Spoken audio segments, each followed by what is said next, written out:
Tollywood ইন্ডাস্ট্রিতে এই পুজোর সময় যে 4টে ছবির বক্স অফিস লড়াই হলো সেটা নিয়ে তো আগে ভিডিও বানিয়েছিলাম, অনেকেই অনেক কথা বলছে। এই যে মানে সেটা নিয়ে আরও একবার মনে হলো কথা বলা দরকার। এই যে আমি শ্রেষ্ঠ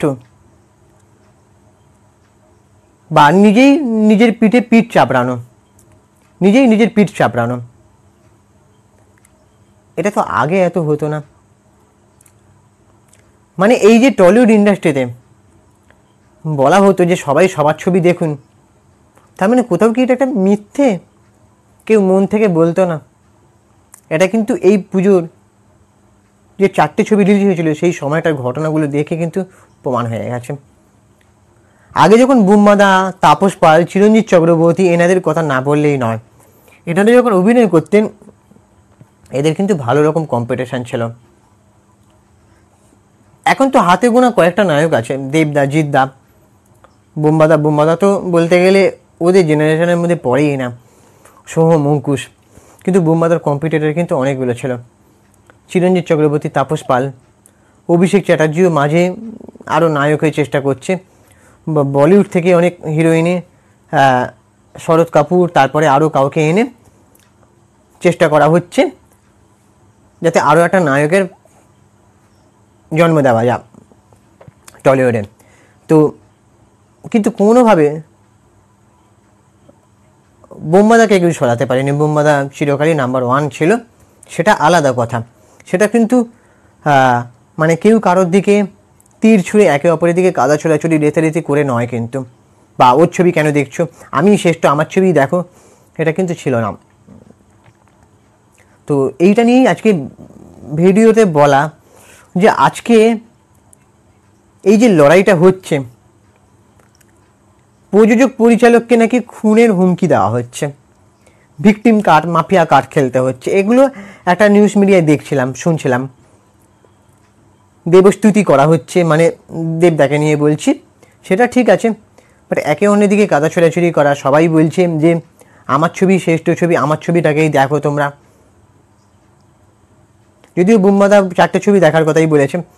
আগে যখন কোনো সমস্যা তৈরি হতো তখন যে ইন্ডাস্ট্রি বুম্বাদা, সে কিন্তু তার বাড়িতে সেই প্রযোজক পরিচালককে ডেকে ব্যাপারটা মিটিয়ে নিত, মিডিয়ার কান অবধি এতটা ছড়াতো না। কিন্তু আজকে সেই মানে কি বলবো, মানে তারই হাতের বাইরে চলে গেছে।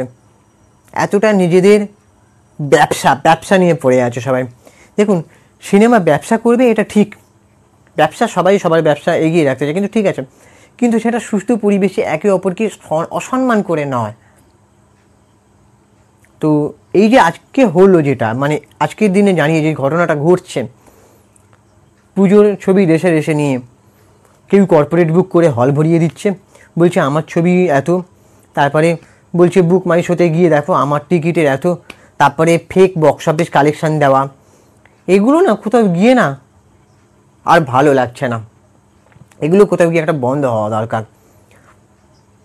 সবাই সবার বক্স অফিসটাকে না একটু বাড়িয়ে বলছে, সবাই বলছে জল মেশানো বক্স অফিস, দুধ মেশানো বক্স অফিস।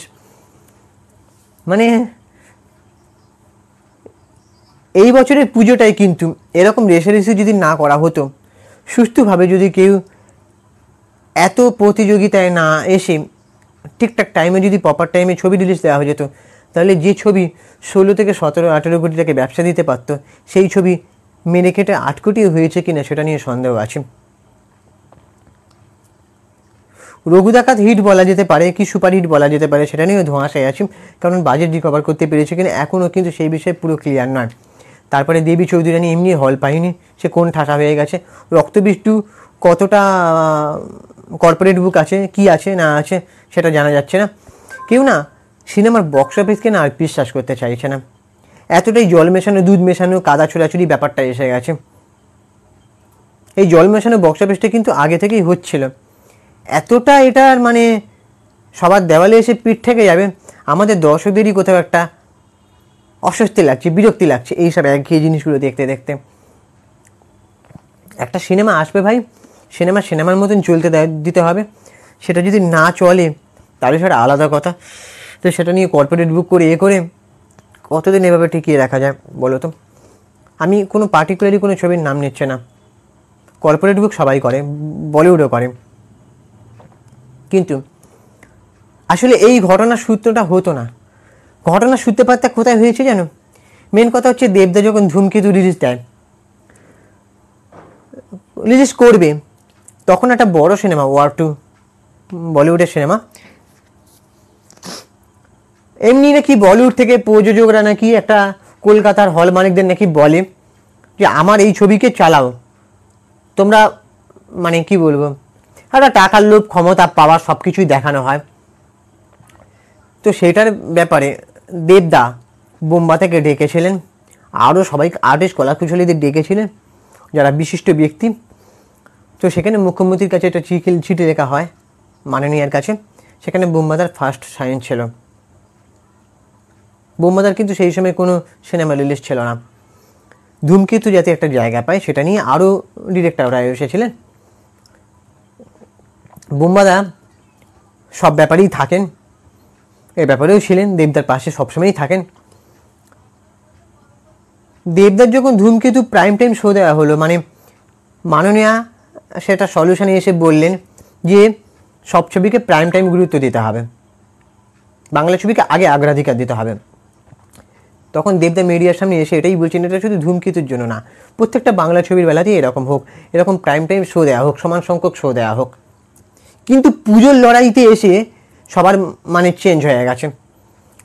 পুজোতে দেখা যাচ্ছে এর ছবি শো কম, রক্তবৃষ্টি রঘু ডাকাত অনেকটা হল নিয়ে নিয়েছে, শো নিয়ে নিয়েছে, দেবী চৌধুরী মোট কথা কোন ঠাতা হয়ে গেছে, অত বড় বাজেটের ছবি। আর যত কাণ্ড কলকাতাতে ও মানে সিনেমা রিলিজ দিয়েছে, ওর বাজেট কম, ও সিনেমার মতন চালিয়েছে, ও কোনো রেশারেশিতে ছিল না। যদি আমার মতে বলে সব কটাকে সমান সংখ্যক দেওয়া উচিত, শুধু দেবী চৌধুরীকে নয়। তো দেবদা সেই ব্যাপারটাই কিন্তু উনি আর এলেন না, যে সব ছবির বেলা উনি বলেছিলেন। কোথাও গিয়ে শিবদা উনিও নিজের ছবিকে শ্রেষ্ঠ প্রমাণ করতে চাইছেন। কেউ কিন্তু কারোর জায়গা ছাড়েননি যে দেবী চৌধুরী সিনেমাটাকে একটা সমান শো দেওয়া হোক। দেবদা দেবী চৌধুরী স্পেশাল স্ক্রিনিংয়ে এসেছিলেন, সেখানে আমিও ছিলাম, আমিও দেখেছি। দেবদা বোম্বাদার নামে অনেক কথাই বলছিলেন, যে বোম্বাদাও যেভাবে জেলায় জেলায় প্রচার করেছেন, আমার মতন আমরা দুজনেই একইভাবে সমানভাবে প্রচার করেছি, কেউ কারো থেকে কম নয়। তো আমরা দুজনেই করেছি। আর বোম্বাদা একটা ইনস্টিটিউশন, শিক্ষা, বোম্বাদা থেকে অনেক কিছু শেখার আছে, সে সবই ঠিক আছে। বোম্বাদা পাশে এসেছিলেন। বোম্বাদাও আবার রঘু ডাকাতের একটা কি বলে কেক কাটিংয়ে গেছিলেন। আবার আর একটা কথা বলতে ভুলে গেছি, হিট হওয়ার আগে একটা সাকসেস পার্টি হচ্ছে একটা সিনেমা, আমি পার্টিকুলারই নাম বলছিলাম। তার মানে এগুলো কি হচ্ছে, নিজেই শ্রেষ্ঠ, আমি নিজেই শ্রেষ্ঠ, নিজের পিঠেই পিঠ চাপড়ানো। এটা আগে ছিল না। আগে বোম্বাদারা যে সময় কাজ করতেন না, সেই সময় এই জিনিসগুলো কিন্তু ছিল না। তাপস পাল বোম্বাদা এখনও বলেন যে তাপস পাল যখন কোনো ছবি করতে পারছেন না, যে বোম্বা তুই আমার ছবিটা করে দে। বোম্বাদা ওদিকে বলছে যে তাপস তুই আমার ছবিটা করে দে, একে অন্যের ছবি করে দিয়েছে, যেটা বোম্বাদা বারবার বলেছে। তাপস পালের ওয়াইফও বারবার বলেছে অনেক সাক্ষাৎকারে, যে ওরা দু ভাইয়ের মতন ছিল। বোম্বাদার মা বোম্বাদার জন্য খাবার নিয়ে আসতো, তাপস পাল সেই খাবার খেয়ে নিত। কেউ তো বলেনি যে তুই আমার খাবার খাচ্ছিস কেন, তোর ছবি হিট দিয়েছে। এমন দিন গেছে তাপস পাল খুব বড় সিনেমার হিট নায়ক ছিল। তোমরা ভালো করেই জানো যে তাপস পাল কিন্তু বোম্বাদার থেকেও হিট ছিল একটা সময়, তার আগে চিরঞ্জিত চক্রবর্তী। বোম্বাদাকে অনেক সময় ছোটো ছোটো চরিত্র দেওয়া হয়েছে, কিন্তু সেই মানুষটা কিন্তু কারোর নামে এসে একবারও বলেনি যে আমার জন্য, মানে ওর জন্য আমারই চরিত্র ছোট দেওয়া হয়েছে, ও আমাকে উঠতে দেয়নি, ও আমাকে ছবি পেতে দেয়নি, এরকম কিন্তু সে বলেনি। তারপরে তাদের একটা আড্ডা বসতো, বোম্বাদা, তাপস পালের প্রতি শ্রদ্ধা রেখেই বলছি, প্রয়াত তাপস পাল। ওনার সিনেমা খুবই ভালো লাগে, এমনকি ওনার অভিনয়ে ভালো লাগতো, উনি যে চরিত্রে অভিনয় করতেন ভালো লাগতো। কিন্তু মধ্যিখানে রাজনীতিতে গিয়ে ওনার কেরিয়ারটা পুরো উচ্ছন্নে গেল, জীবনটাই পুরো কী বলবো, আর যাই হোক সবাই জানে। তো চিরঞ্জিত চক্রবর্তী অনেকটা বয়সে বড়, রুম্মাদা বলেছে যাচ্ছে আসলে দীপকদা বয়সে অনেকটা বড়, তো তাই তার সঙ্গে অতটা ইয়ার্কি হতো না, আমরা সবার সঙ্গে ইয়ার্কি করতাম। তো সেই ব্যাপারটা এখন সেই ব্যাপারটা নেই, একে অপরকে সাপোর্ট করা ব্যাপারটা নেই। তো এইটা যতদিন না বন্ধ হবে ততদিন কিন্তু ইন্ডাস্ট্রির গ্রোথ হবে না। এই যে পরস্পরে মাফিয়া কার্ড খেলা, ভিকটিম কার্ড খেলা, দেবদাকে সৃজিত মুখার্জি 20 ইয়ার সেলিব্রেশনে জিজ্ঞেস করেছে কথাটা, কিন্তু কোথাও কিন্তু দেবদা না হলেও কেউ না কেউ করছে এই জিনিসটা, ভিকটিম কার্ড খেলা, মাফিয়া কার্ড খেলা। তো এই জিনিসগুলো বন্ধ হওয়া দরকার। সুস্থ প্রতিযোগিতায় সিনেমার মতন শো দিতে হবে, চললো কি চললো না সেই ছবি, তারপরে সেটা ভেবেচিন্তে সিদ্ধান্ত নেওয়া হবে। কিন্তু আগেই সেই জায়গা দখল করে রাখবে, হুমকি দিয়ে বা টাকা খাইয়ে বিএমএস ম্যানিপুলেশন করে, তারপরে হচ্ছে কি কর্পোরেট বুক করে, এগুলো কোথাও বন্ধ করা দরকার। সিনেমার মতন চলবে। বক্স অফিস দিলেই যে সেই সিনেমা খারাপ ভালো হয়ে যাবে, বক্স অফিস না দিলে সেই সিনেমা খারাপ, এটা কিন্তু নয়।